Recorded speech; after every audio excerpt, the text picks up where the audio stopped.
सूची बोले, हे ऋषियों, श्रीमद् भागवत की कथा में भक्ति, ज्ञान और वैराग्य तीनों सम्मिलित होने से कथा में अमृत बरसने लगा। उस आनंद से प्रसन्न होकर, भक्ति के वशीभूत होकर भगवान श्री कृष्ण स्वयं खिंचकर अपने भक्तों को आनंद देने के लिए अपूर्व छवि से पधारे। कंठ में बनमाला, मेघवर्ण, मनोहर पीताम्बर, कटी कांचनी धारण किए हुए, सिर पर मुकुट, कानों में कुंडल, बाकी छवि से भक्तों के चित्त को चुराने लगे। उनके उस रूप मधुरता को देखकर भक्त जान अति आनंद विभोर होकर एकटक उनकी ओर देखने लगे और अपने तन मन तथा आपे को भूल गए। दशों दिशाओं में जय जयकार की धुन होने लगी। सभी भक्तजन अपूर्व आनंद में मग्न हो गए। यह देखकर नारद जी बोले, ही संत शिरोमणियों, मैंने भगवान की भक्ति का अपूर्व आनंद आज कथा में प्राप्त किया है। इस कलिकाल में इससे बढ़कर उत्तम और कोई कथा नहीं है। संपूर्ण पापों को इस प्रकार जला देती है जिस प्रकार रुई के ढेर को अग्नि जला देती है। अब आप यह बताने की कृपा कीजिए कि इस कथा श्रवण से कौन कौन से पवित्र हो जाते हैं। सनकादि बोले, हे नारद जी, पातकी से पातकी एवं कुटिल से कुटिल मनुष्य इस कथा श्रवण से तर जाता है। इस कलयुग में कथा यज्ञ ही मुख्य है। जो प्राणी असत्यभाषी, पापी, माता पिता को कष्ट देने वाला, आश्रय वर्णन तथा धर्म से च्युत, अहंकारी, मदिरापान करने वाला, ब्राह्मण हत्यारा, चोर, गुरु पत्नीगामी, विश्वासघाती, छली, कपटी, क्रूर, निर्दयी, हत्यारा, ब्राह्मणों के धन को खाने वाला, व्यभिचारी, लोभी तथा किसी भी प्रकार का पाप करने वाला हो, इस सप्ताह श्रवण से सभी पापों से मुक्त हो हरि लोक को चला जाता है। सनकादि बोले, हे नारद जी, हम आपको एक कथा सुनाते हैं। यह बहुत प्राचीन कथा है।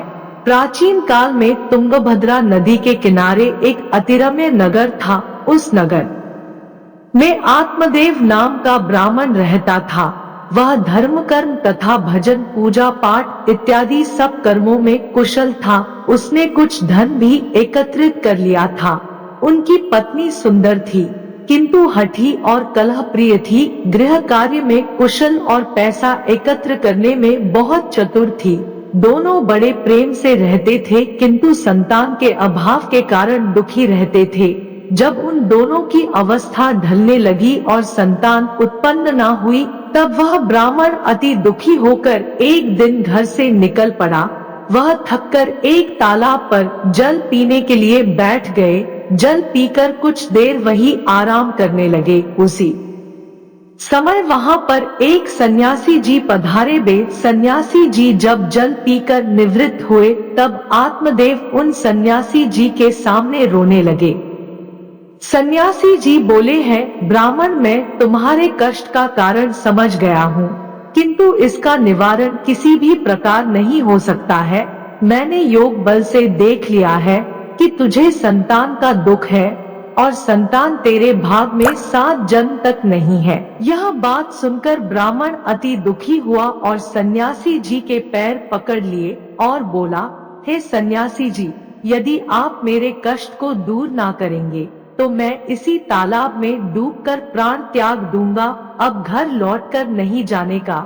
सन्यासी ने बहुत समझाया कि यह मायाजाल कर्म बंधन में बांधने वाला है। तुम गृहस्थ से मुक्त होकर हरि भजन करो। संसार में कुछ भी सार नहीं है। किंतु उस ब्राह्मण की समझ में कुछ भी ना आया। वह बार बार संतान सुख के लिए आग्रह करने लगे। तब सन्यासी जी ने प्रसन्न होकर आत्मदेव को एक फल देते हुए कहा, इसे तुम अपनी पत्नी को खिला देना, इससे उसके एक पुत्र होगा। तुम्हारी स्त्री को 1 साल तक सात्विक जीवन जीना होगा। यदि वह ऐसा करेगी तो बालक शुद्ध स्वभाव वाला होगा। आत्मदेव खुशी खुशी फल लेकर लौटा और अपनी पत्नी को फल दिया। धुंधुली ने फल नहीं खाया। अनेक कुतर्क सोचने लगी, अरे गर्भावस्था में तो भारी कष्ट उठाना पड़ेगा, झंझट ही झंझट है। मैं बालक का लालन पालन कैसे करूंगी? और इस फल के रूप में सुखदेव जी जैसा बालक आ गया और 12 वर्ष तक मैं गर्भवती रही, तो मैं तो मर ही जाऊंगी। धुंधुली ने अपनी छोटी बहन से सारी बात कही तो उसने युक्ति बताई, मैं गर्भवती हूँ, मुझे बालक होने वाला है, तो ऐसा करती हूँ कि मैं तुझे अपना बालक दे दूंगी। तू आज से ही गर्भवती होने का नाटक कर और ये फल गाय को खिला दे। सन्यासी जी का भी पता चल जाएगा कि उनमें कितनी शक्ति है। समय बीतने पर धुंधुली अपनी बहन का पुत्र ले आई और पति को बोला कि मुझे बेटा हुआ है। बड़ा भारी उत्सव मनाया गया। नामकरण संस्कार हुआ। स्वयं का नाम आत्मदेव था तो उसने बेटे का नाम ब्रह्मदेव रखने का सोचा, पर धुंधुली फिर झगड़ गई, बेटा मेरा है तो नाम आप कैसे रखोगे? आत्मदेव बोले, भाई तू ही रख ले। उसने कहा, मेरा नाम धुंधुली है तो मेरे बेटे का नाम धुंधुकारी होगा। धुंधुली ने गाय को जो फल खिलाया था उसके पश्चात गाय के गर्भ से बड़ा ही दिव्य बालक उत्पन्न हुआ, जिसके कान बड़े बड़े थे, इसलिए आत्मदेव ने उसका नाम गोकर्ण रखा। अब दोनों बड़े होने लगे। धुंधुकारी दुष्ट प्रवृत्ति का था। दोहा गोकर्ण सुबह से शाम तलक पूजा में समय बिताने लगा, लेकिन वह दुष्ट धुंधकारी वेश्याओं के घर जाने लगा। गोकर्ण बड़ा ही सात्विक प्रवृत्ति का था। धुंधुकारी सारे दुष्कर्म करता था, शराब पीता, जुआ खेलता, घर की सारी संपत्ति ले जाता।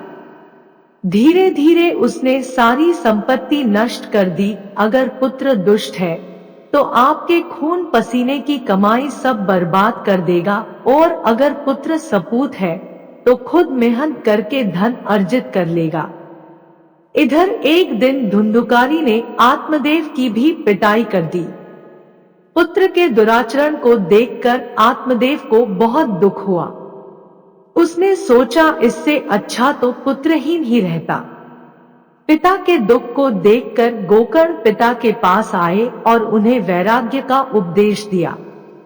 ब्राह्मण ने गोकर्ण की बात मान ली और संसार की ममता को त्याग कर वन को चले गए। इस प्रकार आत्मदेव ने वैराग्य लेकर अपने चित्र को स्थिर किया और भगवान की सेवा पूजा में रत रहकर श्रीमद् भागवत के 10वें स्कंद का पाठ नियम पूर्वक करता हुआ भगवान श्री कृष्ण जी की कृपा से बैकुंठ धाम को सिधार गए। सूची कहने लगे, हे शौनक जी, जब आत्मदेव ब्राह्मण वन को चले गए, वह धुंधकारी अपनी माता को बहुत मारता पीटता था और कहता था कि बता धन कहाँ है। इस प्रकार डरा धमका कर उससे धन लेता रहा। एक दिन उसकी माता उसके अत्याचारों से दुखी होकर रात्रि में एक कुएं में जाकर गिर गई और उसकी मृत्यु हो गई। माता के मरने पर गोकर्ण जी तीर्थ यात्रा के लिए चले गए। आप धुंधकारी स्वतंत्र हो गया और वैश्य आगमन करने लगा। उन्हीं के घर पर रहता था और उन्हीं के लिए धन जुटाना में घोर पाप करता था। वह वैश्याओं की मांगों को पूरा करने के लिए डाका डालता, शराब पीता, जुआ खेलता था। उनकी मांगों को पूरा करते करते एक दिन धुंधुकारी ने राजा के महल से भी चोरी कर ली। वैश्याओं ने सोचा, यदि यह जीवित रहा तो एक ना एक दिन हम सब पकड़े जाएंगे, आथा इसे मार ही डाले तो अच्छा रहेगा। ऐसा सोचकर रात को उन्होंने सोते हुए धुंधुकारी को रस्सी से कसकर बांध दिया और जलते हुए अंगारे उसके मुख में भरकर उसे तड़पा तड़पा कर मार डाला। फिर उसके शरीर को वही धरती में गाड़ दिया। धुंधुकारी अपने कुकर्मों के कारण भयंकर प्रेत हुआ। जो पाप करता है उसे प्रेत बनना पड़ता है।